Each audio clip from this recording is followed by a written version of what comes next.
Welcome back to the Longevity Secret. I'm Dr. Thorne. Today, we are not merely observing a health trend, we are initiating a tactical briefing on a survival crisis that defines our era. We are standing on the precipice of a biological transformation that was never meant to happen. We are confronting an enemy that is as silent as it is ubiquitous, a synthetic predator that has successfully breached the final, most sacred frontier of human biology. This is not a virus that your immune system can eventually memorize and defeat. It is not a bacterium that can be neutralized by an antibiotic. It is a fundamental, structural pollution of our very essence. I am talking about the global, invisible, and relentless invasion of microplastics and nanoplastics. For over half a century, plastic was marketed as the crowning achievement of human ingenuity, the ultimate tool of convenience, sterility, and progress. It built our modern world. But we failed to account for a devastating reality. Plastic does not biodegrade in the way the natural world does, it simply fragments. It breaks down into smaller and smaller iterations of itself, eventually reaching a scale so infinitesimal that it defies the naked eye. Those billions of tons of discarded bottles, synthetic textiles, and industrial waste haven't disappeared. They have transformed into a fine, toxic dust that has now saturated every corner of our planet, from the highest atmospheric layers to the deepest ocean trenches. But the most terrifying revelation of modern longevity science is that this dust is no longer just out there. It is inside you. The clinical data emerging from prestigious research centers across the United States is nothing short of a biological horror story. We have moved past the era of environmental concern into an era of anatomical occupation. Peer-reviewed studies published in journals like Environment International have confirmed the presence of polymer particles in human whole blood. We have identified these jagged, synthetic shards embedded deep within the delicate alveolar sacs of human lungs. We have found them in the hepatic tissue of the liver and, perhaps most disturbingly, within the human placenta and the first bowel movements of newborn infants. This means that in the modern world, the human experience begins with a pre-existing chemical burden. If you are serious about longevity, if you intend to maintain your cognitive sharpness, your hormonal vitality, and your cellular integrity into your hundreds, you must understand that your body is currently a battlefield in a war against synthetic infiltration. To understand the gravity of this situation, we must look beyond the physical presence of the plastic particle and examine the chemical warfare it wages once it enters your systemic circulation. Plastics are not inert materials, they are complex chemical matrices infused with additives designed to provide flexibility, durability, and flame retardancy. These additives include bisphenol A, BPA, phthalates, and per- and polyfluoroalkyl substances, PFAS, the so-called forever chemicals. In the medical and longevity community, we classify these as endocrine-disrupting chemicals, or EDCs. These molecules are masters of molecular mimicry.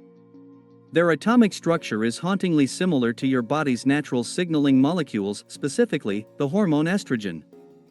When these nanoplastics penetrate your cellular membranes, they don't just sit in the cytoplasm, they actively interfere with your endocrine system's delicate feedback loops.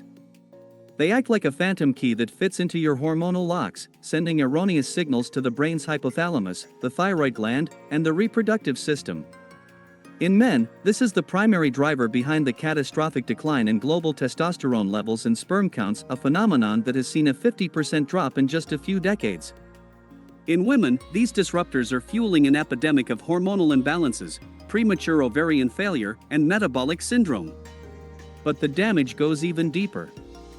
These particles trigger a state of Th1/Th2 immune imbalance, leading to chronic, low-grade systemic inflammation. This is the inflammaging process that accelerates the shortening of your telomeres and the degradation of your mitochondria. Your cells are literally being choked by synthetic ghosts, and the result is a massive acceleration of the aging process that no amount of superficial skincare can fix. Many of you watching this likely feel a sense of security because you've replaced your plastic water bottles with stainless steel. While that is a commendable first step, the reality of the invasion is far more insidious and sophisticated.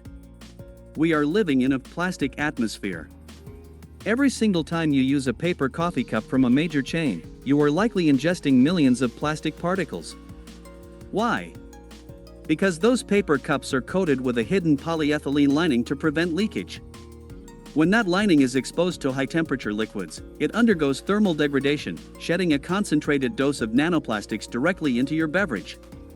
The same process occurs in your kitchen every time you use a non-stick pan with even a single microscopic scratch. The heat-induced breakdown of the fluoropolymer coating releases a cloud of synthetic particles into your food.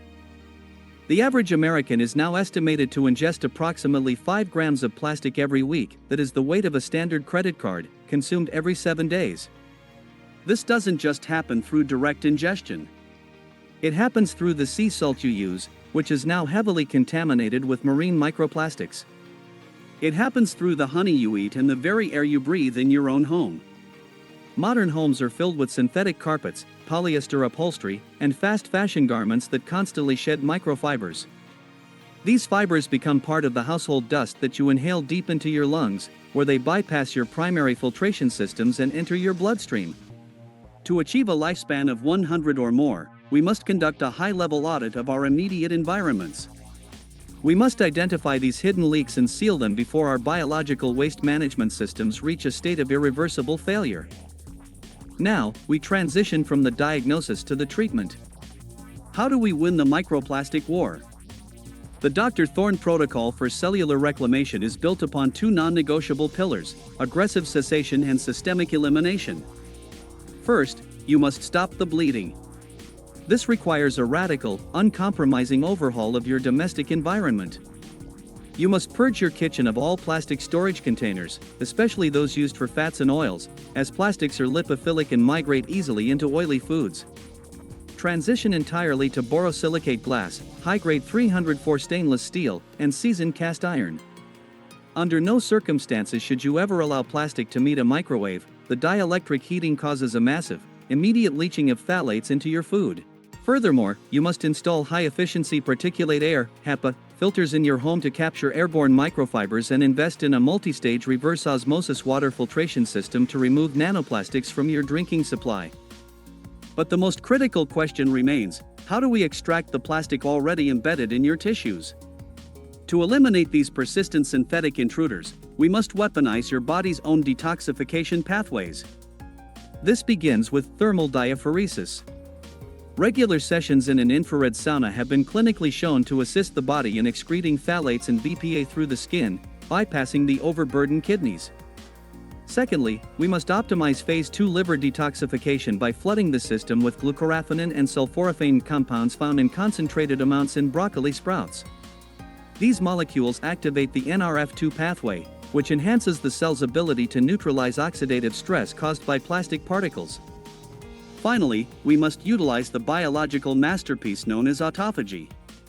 By engaging in deep, 24 to 48-hour periodic fasts, you trigger a cellular spring cleaning.